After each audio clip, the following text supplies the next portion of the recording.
start off by introducing yourself. Alright, my name's Jabria Earl. Everybody knows me as Miss Earl, aka Stallion, aka Detroit's finest. Throughout the times of being on the other side and Detroit and stuff, where and when would you say is the best times that you had? So my favorite time in Detroit was my last summer before I moved to New York in 2018, because the whole city knew I was leaving. So I was like, you know what? Like, I'm never gonna see y'all again. I'm never gonna be here again. So I just kind of like, I rocked out. You know what I'm saying? Like, whoever wanted to date, I dated. Whatever foods I wanted to eat, I ate.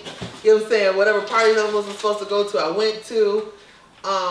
Any enemies I had, I fought them. It felt it felt amazing to just like do everything, all the concerts I wanted to go to. It's this festival called Charivari, and like basically it's just like house music, or like basically you just it's like people go there. Like some people are on drugs, but I wasn't on drugs.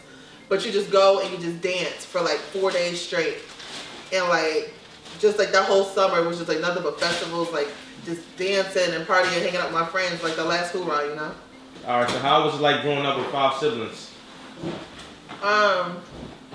Honestly, it was a lot of pressure because like I'm the first one to do it. So like if I do bad, or if I make poor decisions, or if I turn to drugs, or you know what I'm saying, turn to gang activity, then my brothers and sisters were going to turn to gang activity, or you know what I'm saying, or drugs. You know what I'm saying. I'm not going to say I didn't drink when I was in high school, because I was definitely underage drinking, but I was responsible with it. I wasn't behind the wheel with it. And then also I had a job, so I felt like because I had my own money, I had my own car, like at least the least I could do is, you know, do that. But outside of that, like it was a lot of pressure. I enjoyed it because my brothers and sisters looked up to me, and like I mean, even though some of us are like 13 years apart, 14 years apart, like I still speak the language, as opposed to like your parents. Your parents are completely detached from your generation. I'm just one generation away from my siblings, so.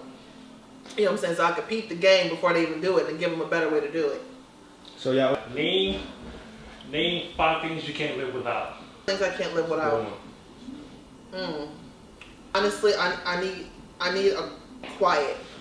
Like I can't be somewhere and I don't have quiet. I need quiet. I need music. Over the years, I'm not gonna lie, like I never wanted to be this kind of woman, but I'm just that kind of woman now.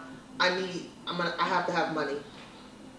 I have to have money, like, you know what I'm saying, like, and I'm not saying like, you know, I'm a gold digger, but it's just like something about the hunger, the hustle of getting to it. Like I love hustling. I love like, you know, moving. I love making shit happen. So like something about like getting to the bag, like something about it makes me like wake up with no alarm clock.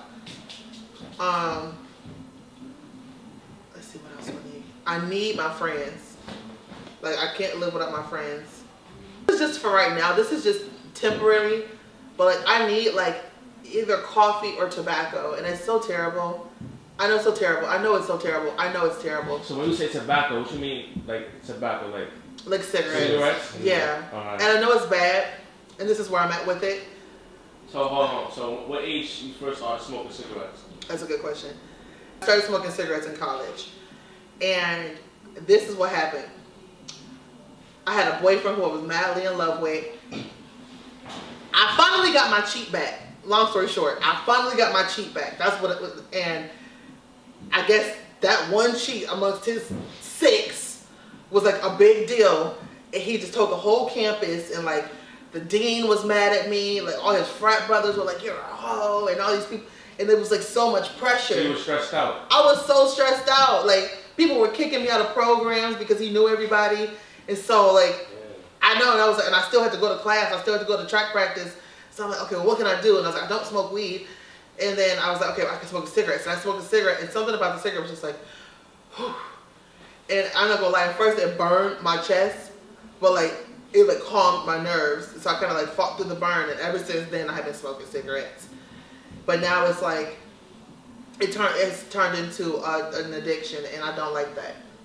Cause like now I actually lean on it when it's too stressful. But like also in the same breath, I've tried to not smoke. When I first got to New York, I didn't smoke for like 6 months. I was very aggressive. If you had a kid, how would you set your kid up to be successful?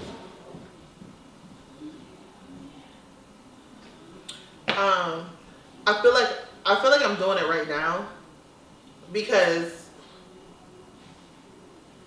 I'm putting the work in myself first.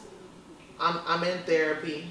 I do women's circles. I'm in a actually I just graduated from a program called Sacred Woman, which is spiritual and holistic healing through your body, through your spirit, through the way you eat, everything. So it's kind of like you're almost rejuvenating your everything. You know what I'm saying? Unlearning toxic behavior, healing those around me, so that way when my kid does get here, I have a community of healthy people around my kid. You know, so that's really how I'm starting out. Like I'm doing the work now.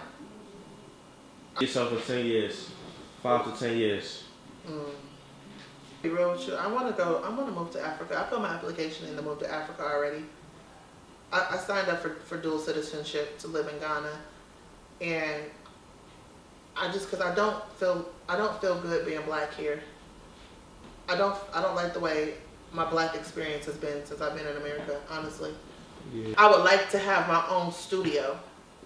I would love to have my own studio where I have, a bunch of production assistants, I like almost like how Wendy Williams has her shit set up. Like I always wanted that. In high school, I won most likely to own a talk show host, believe it or not. And I've always wanted to do that. I always wanted to like have a platform to speak beautiful words and beautiful energy into a bunch of people, because I meet so many people and I share so much of my life and so much of my heart to people, but it's like on a smaller scale. So I would love to like heal people on a bigger scale.